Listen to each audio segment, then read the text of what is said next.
Hello friends, இப்போ நம்ம பார்க்க போற parallel reading High Flight written by John Gillespie Magee Jr. High flight அப்படினா என்ன அர்த்தம்னா உயரமாக பறத்தல் அப்படினு சொல்லி அர்த்தம். இந்த poem ஃபுல்லா வந்துட்டு ஏரோப்ளேன் வந்துட்டு எப்படி உயரமாக பறக்குது, அது எவ்வளவு சந்தோஷத்தை அனுபவிக்குது உயரமா பறக்கறப்போ அப்படிங்கறத poet describe பண்ணிருக்காரு. Oh, I have slipped the surely bonds of earth and danced the skies on laughter silvered wings. Sunward I have climbed and joined the tumbling mirth of sun-spit clouds, and done 100 things you have not dreamed of, wheeled and soared and swung high in the sunlit silence. Hovering there, I have chased the shouting wind along and flung my eager craft through footless halls of air. poet இதில் என்ன சொல்கிறாருன்னா, ஒரு aeroplane வந்துட்டு பேசுது.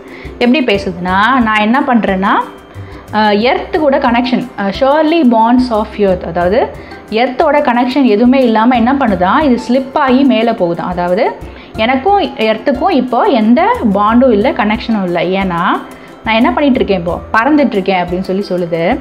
And dance skies on laughter silvered wings. So இப்போ என்ன பண்ணிகிட்ருக்கான், அது வானத்தில் டான்ஸ் ஆடிட்டு இருக்கான். எப்படி எதை யூஸ் பண்ணினா, லாஃப்டர் சில்வர்ட் விங்ஸ் அப்படின்னா சிரிச்சுக்கிட்டே வந்துட்டு அது டான்ஸ் ஆடுது. எதை யூஸ் பண்ணினா, சில்வர்ட் விங். இப்போ நீங்கள் ஏரோப்ளேனோட விங்ஸ் பார்த்தீங்கன்னா சில்வர்ட் விங்ஸாக இருக்கும். ஸோ நான் அதை யூஸ் பண்ணி என்ன பண்ணிகிட்ருக்கேன்னா வானத்தில் டான்ஸ் ஆடிட்டுருக்கேன் அப்படின்னு சொல்லுது. சன்வர்ட் ஐ ஹாவ் கிளைம்டு. ஸோ இது என்ன சொல்லுதுன்னா, சூரியனை நோக்கி நான் ஏறினேன் அப்படின்னு சொல்லுது. And join the tumbling mirth. இதில் டம்ப்ளிங் அப்படின்னா என்னன்னா உருள்றது, மர்த் அப்படின்னா மகிழ்ச்சி. ஸோ என்ன பண்ணுது, இது நல்லா ஏறி எங்கே போகுதுன்னா கைக்கு போகுது. அது வந்துட்டு இதுக்கு எப்படி இருக்குன்னா, அந்த டக்குன்னு ஏறுறது இறங்குறது அந்த மாதிரி இருந்தாலுமே கூட அது என்ன ஆகுதுன்னா சந்தோஷமாக அது என்ஜாய் பண்ணுது. Of sun split clouds. So clouds வந்துச்சுன்னா அப்படி மேலே ஏறி கீழே இறங்கும், அப்படி இறங்கும்ல, அந்த மாதிரி சன்னு ஸ்பிளிட் ஆகிற க்ளவுட்ஸுக்கு மத்தியில் இது என்ன பண்ணுது, ஏறி இறங்கி சந்தோஷமாக போயிட்டுருக்கு. And done 100 things. இது வந்துட்டு 100 விஷயங்களை வானத்தில் பண்ணுது. என்னென்னா, you have not dreamed of. அதாவது நான் என்னென்ன பண்ணேன்றதை உங்களால் கனவுல கூட காண முடியாது. நான் அவ்வளோ விஷயங்களை பண்ணேன், 100 விஷயங்களை பண்ணேன் அப்படிங்குது. என்னென்ன பண்ணுச்சுன்னா, வீல்ட் அண்ட் சோர்ட் அண்ட் ஸ்வங். இதில் வீல்ட் அப்படின்னா வீல் மூலமாக பறக்கிறது. சோர்ட் அப்படின்னா என்ன அர்த்தம்னா டக்குன்னு மேலே ஏறுறது. எப்படி சொல்கிறது, விரைந்து ஏறுறது அப்படின்னு சொல்லுவாங்க. ஸோ விரைந்து ஏறுது. அதே மாதிரி ஸ்வங் அப்படின்னா ஊஞ்சல் ஆடுறது. ஸோ என்ன பண்ணுதுன்னா, அது ஊஞ்சல் ஆடுது, மேலே ஏறுது, வீலிங் பண்ணுது. ஸோ இந்த மாதிரி பண்ணிகிட்டே இருக்குது. ஹை இன் த சன்லிட் சைலன்ஸ். ஸோ இதெல்லாம் எங்கே பண்ணுதுன்னா, சூரியன் வந்துட்டு அந்த மேலே ஏற வந்துட்டு அதுக்கு சூரியனுக்கு ஒரு அமைதி கிடைக்குது, அந்த சன்லைட்லேருந்து ஒரு சைலன்ஸ் கிடைக்குது. ஸோ இது என்ன பண்ணுது, அதுக்கு மேலெல்லாம் பறந்துட்டுருக்கு. ஹோவரிங் தேர். இதில் ஹோவரிங் அப்படின்னா என்ன அர்த்தம்னா வானில் வந்துட்டு மிதக்கிறது. ஸோ என்ன பண்ணுது, அது வானத்தில் நான் மிதக்கிற மாதிரி இருக்குது அப்படிங்கிற மாதிரி இது சொல்லுது. I have chased the shouting wind along. அதாவது காற்றுகளுக்கு மத்தியில் என்ன பண்ணுது, காற்று எப்படி ட்ராவல் ஆகுதோ அது மாதிரி இது என்ன பண்ணுது, காற்றை விரட்டிக்கிட்டே போகிறேன் அப்படின்னு சொல்லுது. And flung my eager craft through footless halls of air. அதுக்கப்புறம் என்ன பண்ணுதுன்னா பறக்குதான்.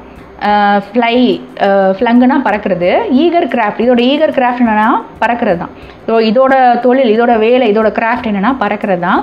ஃபூட்லெஸ் ஹால்ஸ் ஆஃப் ஏர் அப்படின்னா வானம் அப்படிங்கிறது ஃபூட்லெஸ் ஹால்ஸ் அப்படின்னு சொல்லுவாங்க. அதாவது பாதமே நம்ம வைக்க தேவையில்லாத ஒரு ஹால் எப்படி இருக்கும், அதுதான் ஃபூட்லெஸ் ஹால்னு அர்த்தம்.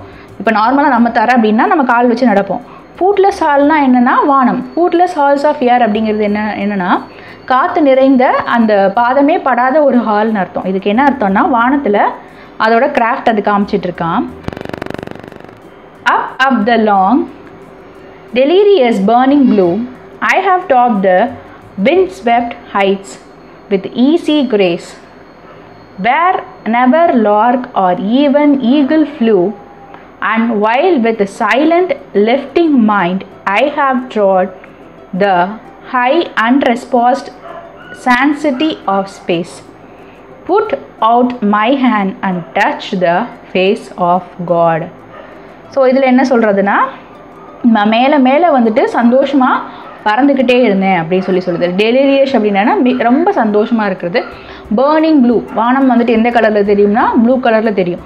ஸோ அதுக்கு மேலே மேலே என்ன பண்ணிடுச்சு, இது பறந்துக்கிட்டே போயிட்டுருக்கு. எங்கே போகுதுன்னா I have topped the wind swept height, அதாவது விண்டே வந்துட்டு ஸ்வெப்ட்னா கூட்டிக்கிட்டே மேலே போகிற மாதிரி அந்த இடத்துக்கு வந்துட்டு இது போகுது with easy grace. So easy கிரேஸ்னால் என்னென்னா நயம், அதோட டேலண்டெல்லாம் யூஸ் பண்ணி அதோட நயமாக என்ன பண்ணுதுன்னா விண்டையும் தாண்டி அது பிளந்துக்கிட்டு போகுது.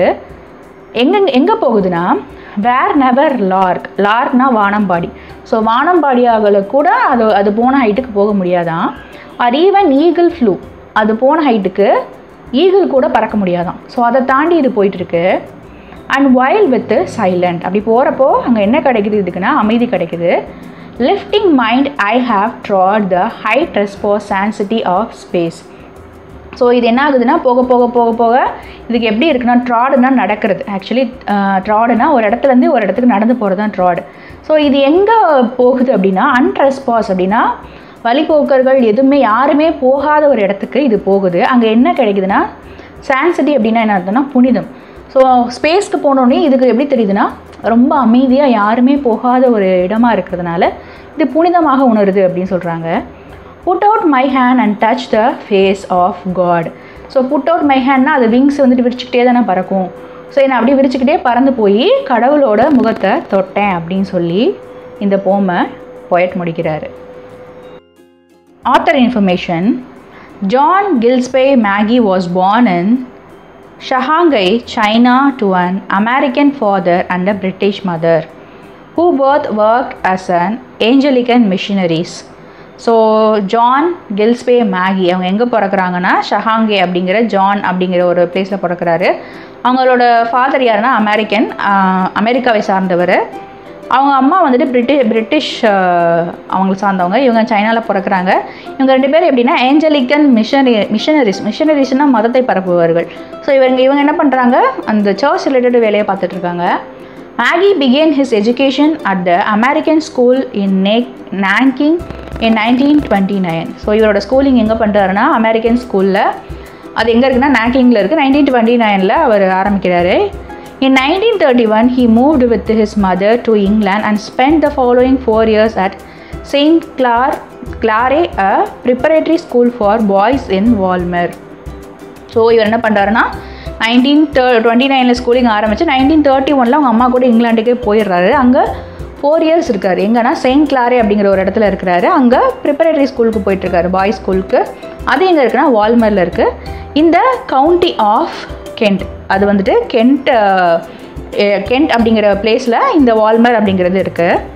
Maggie's posthumous fame rests mainly on his sonnet High Flight, which he began writing on 18 August 1941, a few months before his death.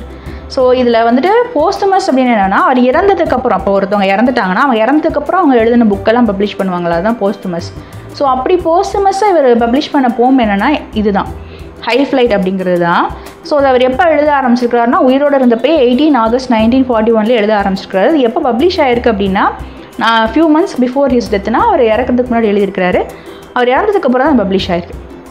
இந்த இன்ஃபர்மேஷன் நான் எங்கேருந்து எடுத்தேன்னா விக்கிபீடியாவிலேருந்து எடுத்திருக்கேன்.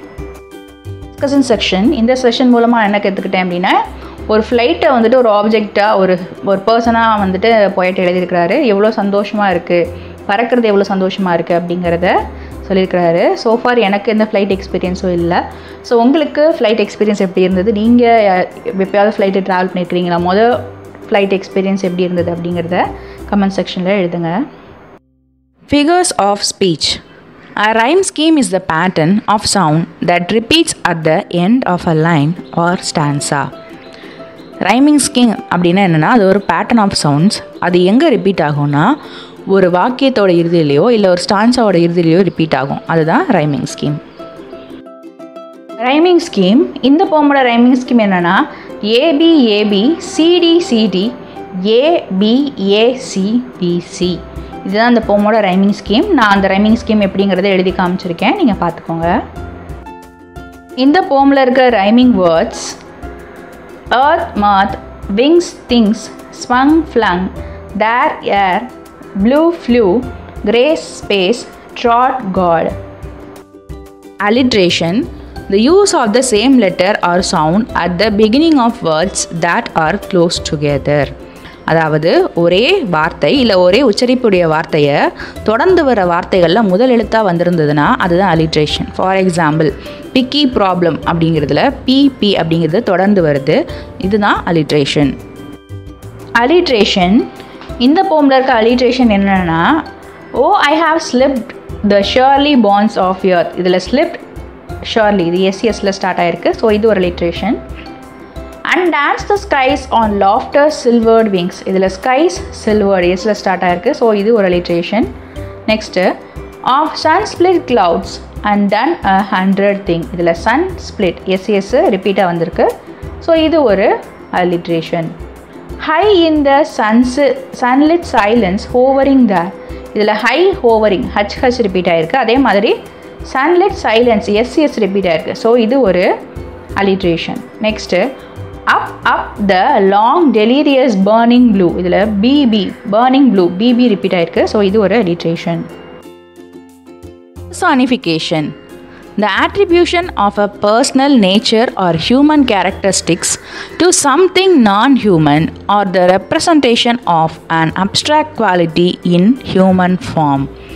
அதாவது பர்சானிஃபிகேஷன் அப்படின்னா என்ன அர்த்தம்னா, இது ஒரு மனிதனுடைய நேச்சரை வந்துட்டு ஒரு ஹியூமனோட கேரக்டரிஸ்டிக் வந்துட்டு ஏதாவது ஒரு நான் ஹியூமன் திங்கோட கம்பேர் பண்ணுவாங்க. ஃபார் எக்ஸாம்பிள் மழை நடக்கிறது அந்த மாதிரி சொல்லுவாங்க, இல்லை வந்துட்டு மேகம் கீழே இறங்கி வருகிறது அப்படின்னு சொல்லுவாங்க.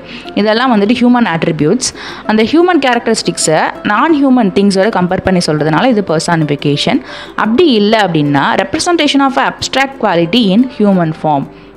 அதாவது ஹியூமன் ஃபார்மோட ஒரு அப்ஸ்ட்ராக்ட் குவாலிட்டியை வந்துட்டு நமக்கு கம்பேர் பண்ணி சொல்லுவாங்க, அதுதான் வந்துட்டு பர்சானிஃபிகேஷன். இந்த போமில் இருக்க பர்சானிஃபிகேஷன் வந்துட்டு ஹோல் போமே பர்சானிஃபைடு. த ஹோல் போம் is personified as if an airplane is sharing its experience. இந்த போம் எப்படின்னா ஒரு ஏர்பிளேனே அதோட எக்ஸ்பீரியன்ஸை வந்துட்டு ஷேர் பண்ணுற மாதிரி போயட் எழுதியிருக்காரு. லிட்டரலி லைக் அ மோனோலாக். ஒரு ஏரோப்ளைன் மோனோலாக் பாடுற மாதிரி, அதுவே வந்துட்டு தன்னோட எக்ஸ்பீரியன்ஸை சொல்கிற மாதிரி. ஸோ ஒரு ஏரோப்ளைன் அதோட எக்ஸ்பீரியன்ஸ் ஃப்ளையிங் எக்ஸ்பீரியன்ஸ்லாம் சொல்லுமானா இட்ஸ் அன் இன்அனிமேட் திங். அதோட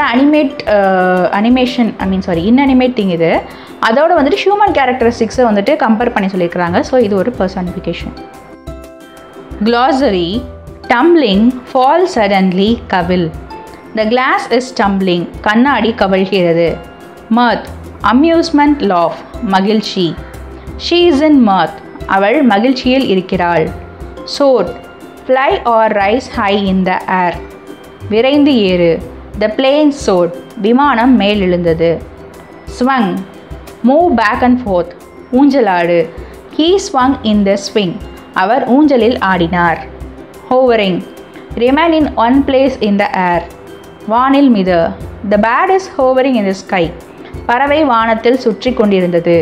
craft, an activity involving skill, செயல். she has done a craft, அவள் ஒரு கைவினை செய்திருக்கிறாள்.